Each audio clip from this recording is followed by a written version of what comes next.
After my boss asked you this, I think 2 weeks ago, I feel bad not following up on it. Did you ever try the Pinot Noir? Yes, I did. I tried it. Did you approve? I did. I liked it a lot, actually. All right, well, I'm throwing in my own recommendation. Go for Prosecco next time. Yeah, my dad's a big Prosecco guy. Yeah. Tastes good. It's kind of like soda. Yeah, exactly. So can you tell me a little bit about getting involved in this one? You shot this after Divergent, right?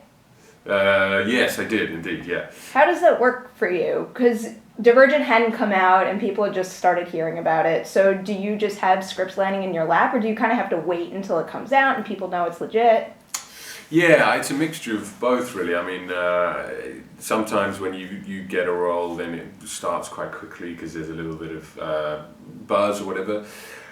Sometimes you have to wait until people can, I guess, see what they need to see or whatever. But to be honest, you still there's still an element of, you just got to fight for the really good ones and the ones that you want. So yeah, I filmed this pretty soon after finishing Divergent, so it was a while ago now. But it was the script. Renzi, the director, he's a writer by trade. He's obviously a great director too. But he had written this really interesting script about kind of family and loss and kind of redemption, and that's the main trigger for me. And then Richard Gere was attached to it, and obviously he's like an iconic dude, and I thought it was genuinely a really good part for him, and something that he could do something really interesting with. What was it like meeting him for the first time? Was there an intimidation factor at all? Oh, for sure, yeah, definitely. I think I sat in his seat when I wasn't supposed to.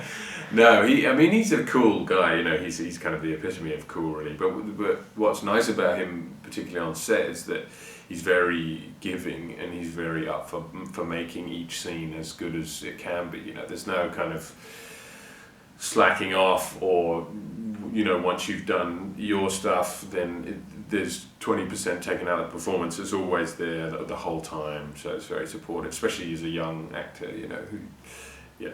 I feel like shooting a scene getting high with Richard Gere is a bucket list thing. Yeah. That was definitely cool. It's also quite the accomplishment too, because if you're playing high, I mean, it could either be really silly or right.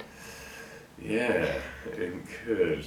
I shall say no more. That's fair. How about working with Dakota? Because I grew up watching her grow up on film, and then the first time I sat down face to face with her, I'm like, this is kind of weird. So how was it playing her love interest after all the films she's done over the years? Yeah, you're right. There was a surreal element, because obviously, as you were, I was watching her in films way before I even thought about becoming an actor, and watching her as a girl. So kind of having this a woman that who's very different, but then you recognize her was kind of surreal, but it was very easy. She's got a really good sense of humor, and she's also really right for the part, because she has that natural kind of slight ethereal quality to her. I kind of felt bad for her with that poor pregnant belly on. It just looked so incredibly uncomfortable. Yeah, she was just saying, actually, she said she kind of missed it, I think, in a weird way. You get attached to it. Yeah. How about your character in particular? What is it about him that you kind of clicked with? I like the idea of this guy who, he's supposed to be the opposite of Richard, and part of the film is about two opposites kind of colliding, and they become kind of best buddies, but then at the same time there's a lot of friction, and they kind of hate each other as well. But yeah, so a guy coming from completely the other side of the tracks, he's supposed to be from Chicago, from a working class family, and he comes into this world where Richard Gere is this fucking, the dog about town. He's a millionaire, a billionaire, a philanthropist. He's kind of the prince of the city, and he's kind of intrigued by that and charmed by it, but also kind of repulsed by it at the same time. Can you relate to that at all? Because it's a very specific situation. He's a very eccentric character, but at the same time, I feel like anyone can connect to that situation where someone's giving you something where you shouldn't take it, but you kind of can't help it. Definitely. And I can also relate to the idea of being a man.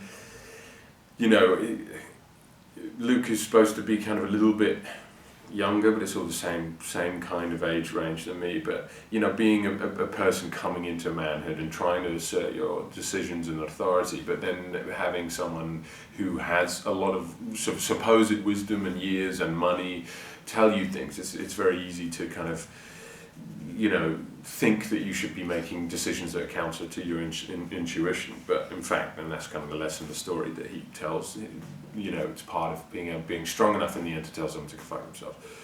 It also adds another layer to the story that you kind of almost don't know where Franny's coming from at the same time, like what exactly is driving him. Like, he obviously genuinely loves Olivia, but at the same time he's driven by guilt, and then it also seems like he wants to, you know, get you to a better place too. Yeah, and I think he does. That's the thing. It is a bit of it's a buddy story, that part of it, definitely.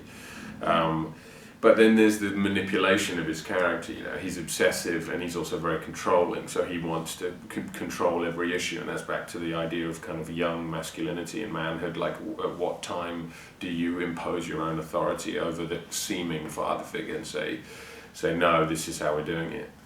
F off. Is it tough to yell at Richard Gere while you're acting? Like, I don't even know if I could build the nerve to do that, but maybe that's why I'm not an actor. It wasn't tough. No, it was good. It was. I think especially at that point in the movie, the character, you're ready to kind of release all that pent up kind of anger anyway. I assume you didn't shoot in order. Shoot up. Shoot in order. Oh, shoot up. Are we going back to? Oh, that's a good idea. Did I shoot in order? What does that mean? Shoot in sequence. The movie. Oh, shoot in order. We pretty much kind of did, actually. Yeah, we did. That's definitely a benefit, considering the way that the relationships changed throughout the movie. I can't imagine tracking that if you didn't shoot in order. Yeah, I think that was very useful to be able to do that, and rare, to be honest. I mean, of course, it wasn't 100% sequential, but yeah, it was pretty much there. How is it going from a big movie like Divergent to something like this? Because I imagine you don't get those luxuries of something like that. You definitely do not, and you are constantly trying to kind of anchor yourself back into not only storyline but character, because you're doing all these, you know, big but sometimes, you know, sometimes green screen things that unless you attach yourselves to them, can feel very disanchoring and very kind of, you know, not based in character, so you have to kind of bring yourself back to character all the time. But to be honest, it's nice to do a big film like that and then come back and kind of, you know, suck everything in, kind of metaphorically, and be able to just tell, because this is it's a very character story, isn't it? There's no frills in that sense, which is really good. Does your prep process change from one to the other? Do you have to do a different thing before you hit the set? Yeah, definitely. I mean, physically you have to change a bit, because, and that's the thing with the Divergent type of movies, is he looks physically a certain way, so in between I kind of go back to normal or whatever. And also, if you're playing, you know, say for example, I was playing at the beginning of the year like a 1940s priest, he can't be like really stacked. Not that I'm particularly stacked, but anyway, so you have to kind of change physically. But in terms of preparation, not in terms of character preparation, I think it's similar really, because it's all the same things. It's kind of voice, you know, background, anchoring, those kind of decisions you're going to make. Is this something you like to continue doing in between the next two Allegiant films, picking up smaller movies in between? I mean, I guess you're already doing it with your next one. Yeah, that's true. Yeah, so I did the same thing really again with this one that I told you about, and then the one in Ireland at the beginning of the year. Definitely, it's very important for my kind of mental growth and also learning as an actor, but also just doing different things, a bit like you know, doing different types of interviews and different subject matter. So yes, and I feel like I'm doing the big budget thing, so I can, it's just kind of nice in a way. I have the luxury of being able to do little things in between in the year. Is there any specific thing that you haven't done yet that you'd really like to do? Like a specific character, a person to work with, a genre maybe?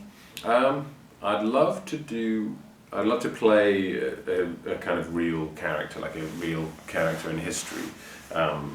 You know, I kind of love the First and the Second World War, those periods in history. I'd love to play something there, and then also I love the idea of doing something with.